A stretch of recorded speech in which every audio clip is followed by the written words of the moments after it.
Ça vient d'être star, c'est une flamme intérieure en moi. Pour un moment, je changerai ce métier. J'ai le temps de faire ce que j'ai envie. Ce sont des personnes qui travaillent d'une manière assez authentique. La famille, notre cœur, notre créa. Salut tout le monde, très heureux de vous retrouver pour un nouvel épisode d'Assos Ardente. Aujourd'hui, je vous propose de passer la journée avec le Créam, une association qui accueille 80 personnes avec un handicap mental pour les encadrer et développer leur fibre artistique. En novembre 2020, le Créam quitte ses anciens locaux pour la rue de la Brasserie, en plein cœur du quartier Saint-Léonard. De nouveaux locaux qui leur permettent d'accueillir plus de personnes dans de meilleures conditions. 3, 4, let's go. Ouais, le nommé, Taxi 5, c'est la G qui décore. J'ai commencé à une petite dizaine d'années. C'est une approche différente de la manière de faire de la musique déjà, parce que j'ai vraiment appris ici des choses aussi, moi, dans la manière d'aborder la musique, d'aborder aussi la scène, d'aborder la création. Au tout début, je pars de leurs influences, de ce qu'ils aiment comme chansons. Généralement, il y a beaucoup de chansons françaises, donc déjà c'est plus facile pour le texte. Un autre travail, c'est le travail de la composition, de la création. Alors là, on part d'improvisation. Généralement, je les accompagne à la guitare ou au piano. Et donc avec une base mélodique, ils improvisent donc soit en déclamant des textes, soit en faisant des vocalises. Ça part sur la route, le soleil est horrible. Le compte est chargé, dès qu'il est dessus de solide. Il y a du bon, du mauvais, Marseille c'est de la folie. Awen, awen, Ils n'ont pas peur de se montrer, de se dévoiler, de chanter faux, de s'exprimer en fait. Que parfois je trouve que dans la scène pourrait musicale, on a tendance à être en retrait, on a peur de montrer ses émotions, on a peur d'y aller, quoi. C'est vraiment ça la première chose qu'on pourrait observer, c'est vraiment le lâcher prise, ce qui donne vraiment des choses magiques, je trouve. Moi, ce qui me plaît le plus, c'est de rencontrer vraiment les personnes, de découvrir leur capacité artistique et leur personnalité, parce qu'ils ont chacun des choses à exprimer. Ma belle et ma belle, la la la la, je fais danser la macarena, la la la.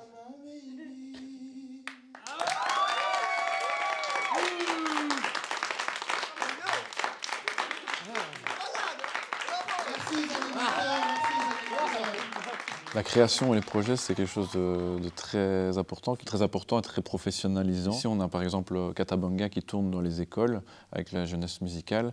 Et ça, pour eux, c'est quelque chose d'assez sérieux et important parce qu'ils ont l'impression, donc c'est pas qu'une impression, on fait vraiment partie d'une structure. Tous les projets que je sors avec eux sont des créations vraiment collectives, mais à la base, une idée venant d'eux. Donc ici, c'est un petit extrait d'une comédie musicale sur laquelle on est en train de travailler. Donc c'est une œuvre originale qui prendra sûrement beaucoup de temps à mettre en place.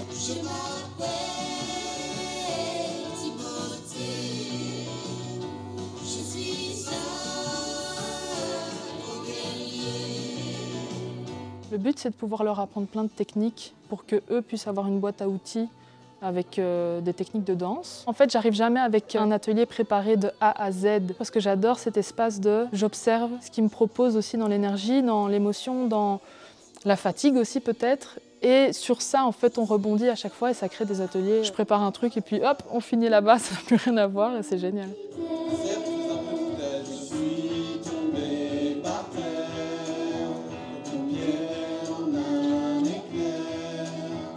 En fait, j'aimerais même faire plusieurs projets avec eux, d'avoir même un projet de battle avec eux parce qu'ils ont un truc assez amusant entre eux. Il y a plein de directions que je pourrais prendre avec eux, mais là c'est le début donc j'attends de voir un petit peu, je rencontre chacun et je fais en fonction quoi. Comme tout à l'heure, respire, tout va bien. C'est toi qui vas venir les chercher, c'est pas moi qui te les donne. Hein. Viens les chercher. Voilà. Voilà, beaucoup mieux. Pour un moment, je changerai ce métier. Voilà, ça fait 20 ans, mais ça fait... j'ai l'impression que c'était hier que j'étais engagé, quoi. Moi, mon côté, c'est de leur apprendre ce que j'ai appris à l'école du cirque, c'est-à-dire la jonglerie essentiellement. On fait aussi un peu de magie, de mime. On essaie de créer des petits numéros, carrément des spectacles. Certains ont bien fonctionné. On a eu l'occasion de partir en Irlande, en Autriche, au Japon. Yes! Allez, Julia, prépare-toi. Oh! Depuis 20 ans, je suis au Créam. Ça vient d'être star. Moi, simplement, c'est art sur la scène. Et surtout musique. Et surtout théâtre. Quand tu as décidé de venir ici pour la première fois, qu'est-ce que tu cherchais? C'est une flamme intérieure en moi. Tu te rappelles comment on tourne et tout ça? D'abord la tête, les talons et puis le corps, voilà. Super. Je pense que le voyage au Japon, ça a été comme voilà, une certaine reconnaissance. Il y a aussi ce fait d'avoir été joué tout au début au Cirque Bouglione. Ça aussi, c'était une certaine reconnaissance et pour eux, ça a été vraiment une chouette expérience.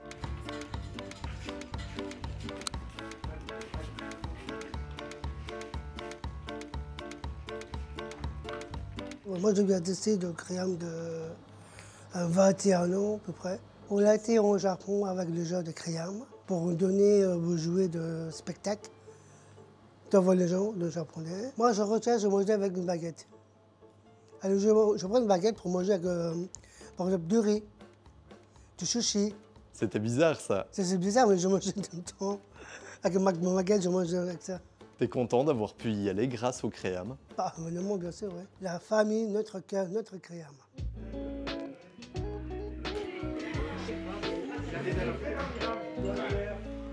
On était dans un très chouette bâtiment avant, mais qui devenait étroit, qui ne répondait plus aux normes pompiers. Ici, on a beaucoup de lumière, on a beaucoup d'espace. Tout ça favorise la bonne humeur, le bien-être.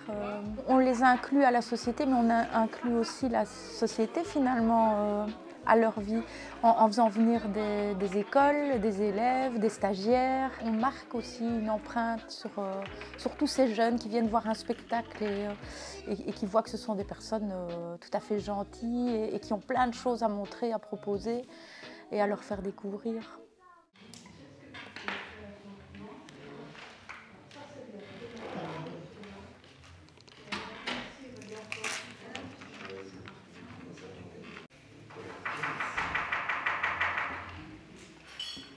Je fais un plan pour le jeu Minecraft avec le même perceptif. Ici, c'est des routes. Ça, c'est des maisons. Ça, c'est un seul entre le stockage. Et ça, c'est encore des maisons. Et ça, c'est la ligne de chemin de fer qui sera sous terre. J'ai trouvé un village et je développe le village en fonction des périodes de fabrication du matériau. C'est un plan que je crée ici. Et j'ai l'idée en tête qui revient dans Minecraft automatiquement dans ma tête, dans mon esprit.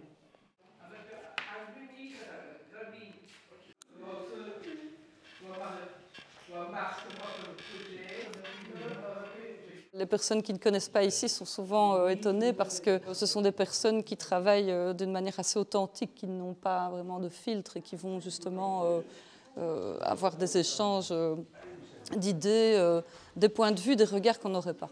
C'est ça qui est très riche. Moi, ce qui me plaît au Créam, c'est la diversité et c'est la richesse, la créativité. Donc il y a énormément de ressources, de personnalités. On offre un accompagnement avec beaucoup de respect des univers de chacun.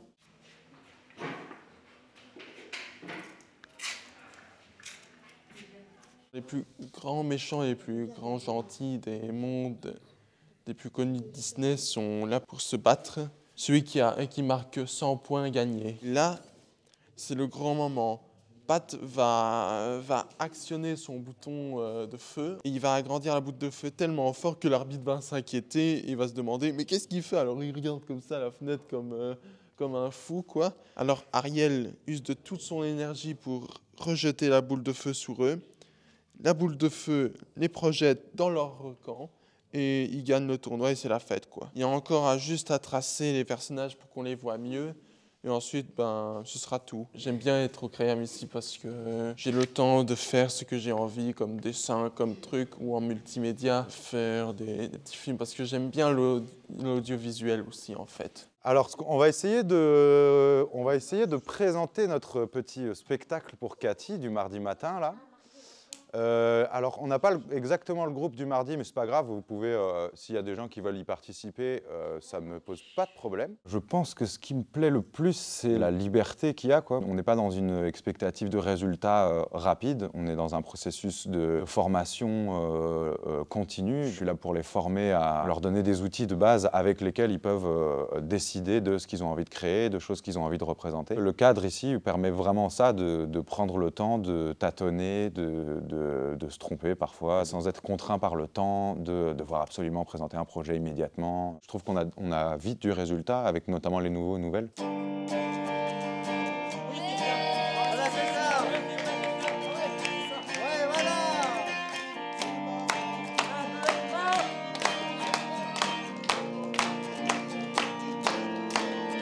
La particularité du Créam, c'est aussi un lieu de vie, c'est un lieu de création artistique, mais c'est aussi un lieu de vie dans la journée. Donc les gens n'habitent pas au Créam, ne logent pas ici, mais ils passent les semaines ensemble. Et ça, dans le relationnel, on le sent beaucoup, que l'épanouissement artistique va souvent avec un épanouissement personnel, sur des choses toutes bêtes, des relations d'amitié qui se créent, des gens qui arrivent à mettre des mots sur leurs émotions, sur voilà, des choses assez simples, mais qui, je pense, sont très importantes et qui, au quotidien, nourrit une forme de communauté artistique au Créam.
Je suis Cécile Schumacher, directrice du Créam de Liège depuis une petite vingtaine d'années maintenant. Madame Schumacher, expliquez-nous ce que c'est le Créam.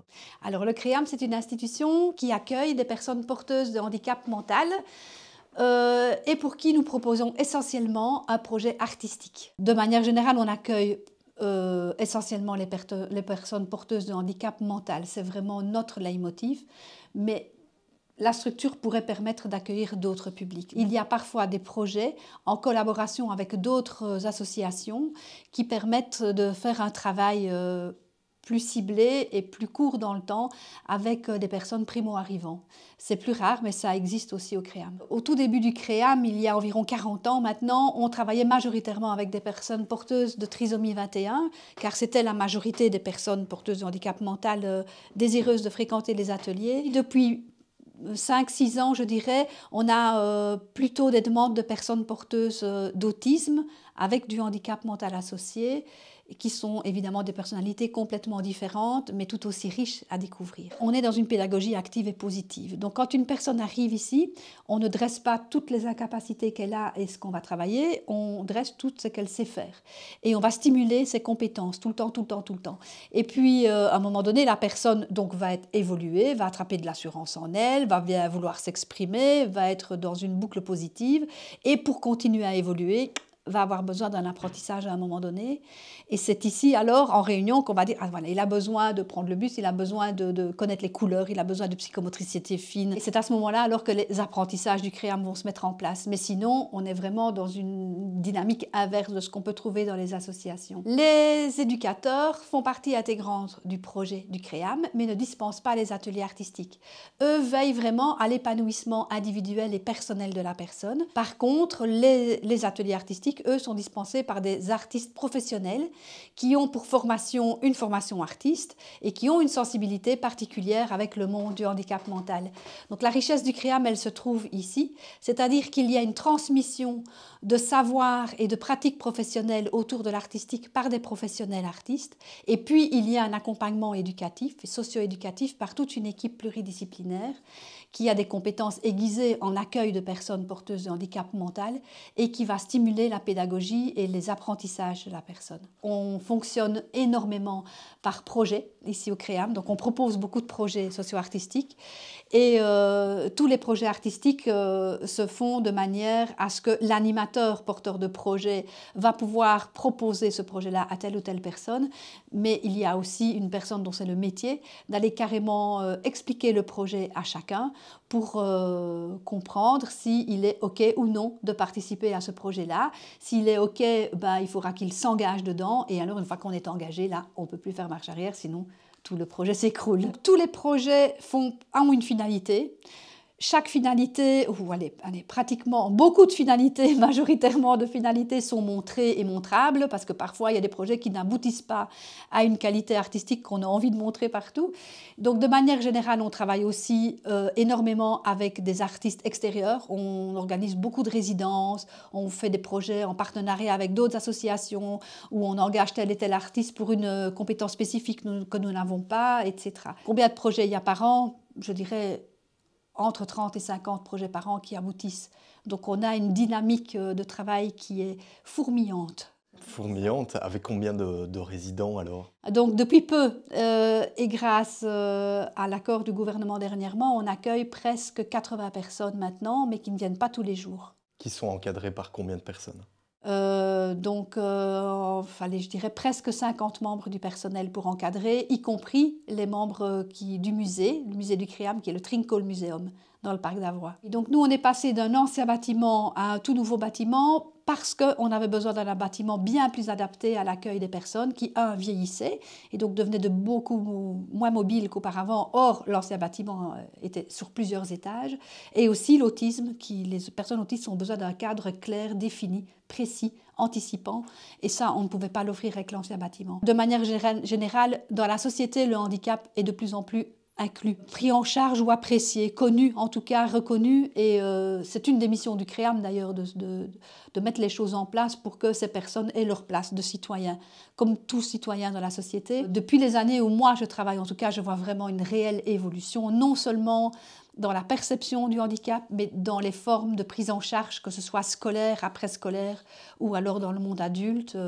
C'est du simple au triple, je disais, ce qui s'est fait en 20 ans, je trouve. Il y a une connaissance et une reconnaissance de qui ils sont, avec ce qu'ils savent si bien faire par rapport à nous, et puis ce qu'ils savent moins bien faire par rapport à nous. Mais en tout cas, ça s'équilibre. Ils ont aussi des choses à nous apprendre, et quand on est au Créam, on s'en rend compte assez vite. Il y a un groupe de musique, par exemple, qui a énormément tourné l'année passée grâce aux jeunesses musicales. Je pense qu'ils ont donné entre 40 et 50 concerts dans les écoles. Et là, vraiment, c'est notre leitmotiv, c'est venir dire, voilà, ce sont des personnes porteuses d'autisme, dans ce groupe-là particulièrement, et voilà ce que ça donne sur scène. Et alors, les enfants adorent, applaudissent. Je pense que dans leur apprentissage de citoyens, eux aussi, la prochaine fois qu'ils vont croiser une personne autiste qui fera peut-être des mouvements un petit peu parasites ou des paralalies, ils vont tout de suite comprendre que c'est une personne, peut-être souffrant d'autisme ou autre, mais ils n'en auront plus peur, comme c'est le cas au départ en tout cas. Le Créam est tellement spécifique qu'il est aussi apprécié au-delà des frontières de la Belgique, et donc on a vraiment beaucoup de personnes qui viennent au Créam pour étudier notre fonctionnement, voir un petit peu comment notre pédagogie, et sur quoi la pédagogie se base et comment ils peuvent s'aligner. Et ça, il y en a plusieurs qui essayent de faire comme le Créam, oui. Qu'est-ce que vous espérez pour l'avenir du Créam ?